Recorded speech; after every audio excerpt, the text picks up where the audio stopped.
네, 김영환입니다. 같이 말씀 묵상하겠습니다. 제가 대학교를 지원하고, 아, 시험을 보고 결과를 기다렸다가 학교에 가서 이렇게 합격자 명단을 봤는데요. 떨어졌었습니다.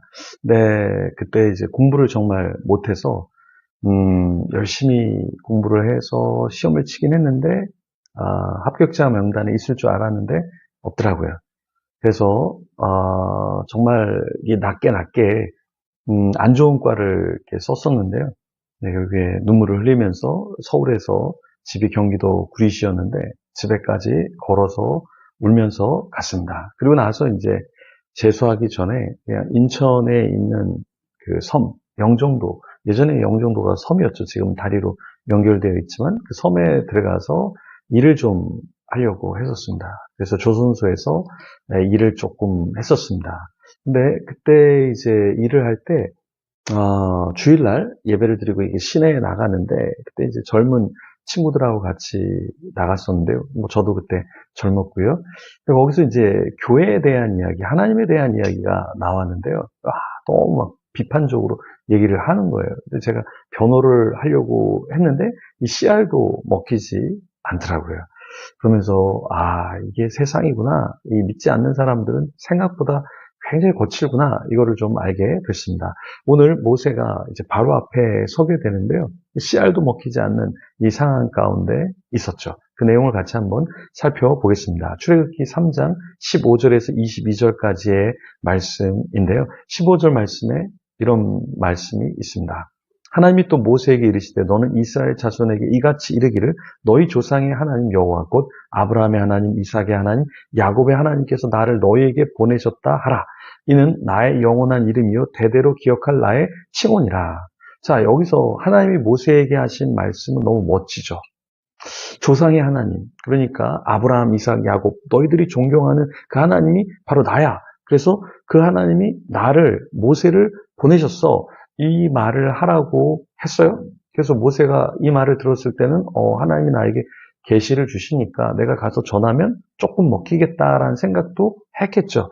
그런데 실제로 이제 가서 16절에 보면 이스라엘 장로들을 모으고 그들에게 이런 이야기를 하니까 그 사람들이 어떻게 반응하기 시작했나요? 하나님은 너희를 애굽의 고난에서 건져낼 거야. 인도할 거야. 젖과 꿀이 흐르는 좋은 땅, 가나안 족속, 헷 족속, 아무리 족속, 브리 족속, 히위 족속, 여부스 족속 다 쫓아낼 거야. 그러니까 따라오면 돼. 이렇게 얘기했지만 어땠을까요? 간단하지 않았죠. 모세는 그냥 하나님이 하라는 대로 간단하게 하면 어떤 역사가 일어날 줄 알았지만 이스라엘 백성들이 너무나 어때요? 애굽의 이 노예살이에 젖어 있다 보니까 여기 있는 게 더 나을 것 같은데 저 사람 누군데 우리가 왜 광야로 가야 돼? 이 여러 가지 생각들과 말이 있었겠죠. 근데 하나님은 모세와 이스라엘 사정을 알고 계셨겠죠. 근데 모세는 야 이거 쉽지 않다. 결국에는 모세도 이제 애굽의 말을 다 잃어버렸을 것이고 이스라엘 그 족속들도 하나님에 대해서 율법에 대해서 그리고 가나안 땅에 대한 그런 언약과 내용을 다 잃어버렸을 거예요. 그죠? 19절에 보니까 내가 아노니 강한 손으로 자기 전에는 애굽 왕이 너희가 가도록 허락하지 아니하다가 20절 내가 내 손을 들어 애굽 중에 여러 가지 이적으로 그 나라를 친 후에야 그가 너희를 보내리라. 그러니까 하나님도 어떤 걸 아셨냐면 이 애굽의 왕 바로가 그렇게 호락호락하지 않다라는 걸 하나님께서 아셨죠. 그런데 이제 보니까 이 애굽의 왕만 그런 게 아니라 이스라엘 백성들도 굉장히 완악한 사람으로 서 있었죠. 하나님의 말씀을 쉽게 믿고 따라올 것 같았는데 전혀 그러지 않았죠. 여러분 우리는 어떻습니까? 우리는 하나님이 우리에게 약속의 말씀을 주시지만 우리는 그 말씀을 잘 받아들이고 그 말씀대로 살려고 하나요? 그리고 하나님이 어떠한 하나님의 마음을 주셨을 때 그 마음에 굉장히 잘 순종하면서 나의 것을 내려놓는 삶을 살고 있나요? 우리도 이 완악한 바로와 같은 모습, 이스라엘 백성과 같은 모습을 우리도 가지고 있다라는 것이죠. 말씀이 들려오지만 어떤 선한 하나님의 비전이 나에게 오지만 이건 상황적으로 어려워. 이건 안 돼. 내가 뭐 옛날에 살았던 그 방식대로 살지.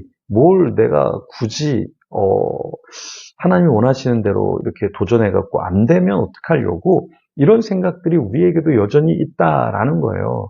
그래서 모세도 하나님의 음성을 듣고 계시를 받았지만 실제로 애굽과 이 애굽에 있는 이스라엘에게 말해 보니까 이 씨알도 먹히지 않았다라는 것이죠. 우리도 그렇습니다. 우리가 어떤 좋은 비전을 받았을 때 우리 부모님이 반대할 수도 있고요.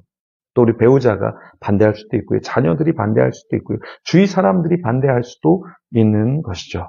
예, 희집인지라고 하는 장애인들을 고용해서 장애인들에게 이 커피를 내리는 바리스타 자격증을 주고 풀타임으로 이렇게 고용을 해주는 대표님이 있습니다.